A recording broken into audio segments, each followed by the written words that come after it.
कुछ समय पहले की बात है। एक छोटे से गांव के बाहर बरगद का विशाल पेड़ था। पेड़ पर कौवा और कौवी अपने बच्चों के साथ रहते थे। कुछ दिन बाद वहाँ एक सांप भी घर बनाकर रहने लगा। जब कौवा और कौवी भोजन की तलाश में निकल जाते तो सांप उनके घोंसले में से बच्चों को खा लेता था। ऐसा 2 बार हुआ। कौवा और कौवी बहुत दुखी हुए। एक दिन कौवी ने कहा,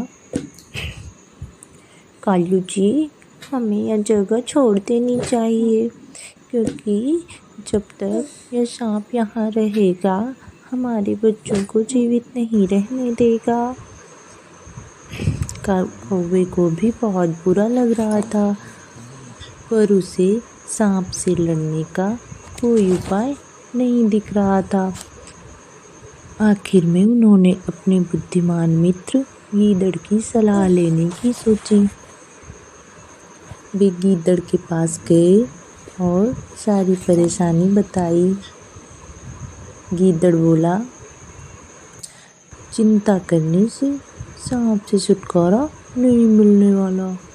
शत्रु को खत्म करने के लिए हमें न दिमाग व सूझबूझ से काम लेना पड़ेगा। चतुर गीदड़ ने पल भर में सोचा और फिर उनके शत्रु को खत्म करने की शानदार योजना बताई। सुबह सुबह कौवा और कौवी उड़ते उड़ते नदी किनारे पहुँचे, जहाँ पर रानी अपनी दासियों के साथ प्रतिदिन की तरह स्नान करने आई। वे अपने कपड़े तथा गहने उतारकर पानी में उतरी। कुछ ही दूरी पर खड़े दरबान सिपाहियों ने सामान की देखरेख करने की ठानी। कौवे ने रानी का हार उठाया व उड़ गई। कौवा उसके पीछे पीछे जोर जोर से काँव काँव करता हुआ उड़ा, ताकि सिपाहियों का ध्यान उसकी तरफ चला जाए। सिपाहियों ने उन्हें हार ले जाते देखा तो तलवारें तथा चमकते भाले लेकर जल्द ही वे बरगद के पेड़ के पास पहुँचे। उन्होंने देखा कि कौवे ने हार को सांप के बिल में फेंक दिया है। उन्होंने एक लंबी लाठी की मदद से हार निकालने की ठानी।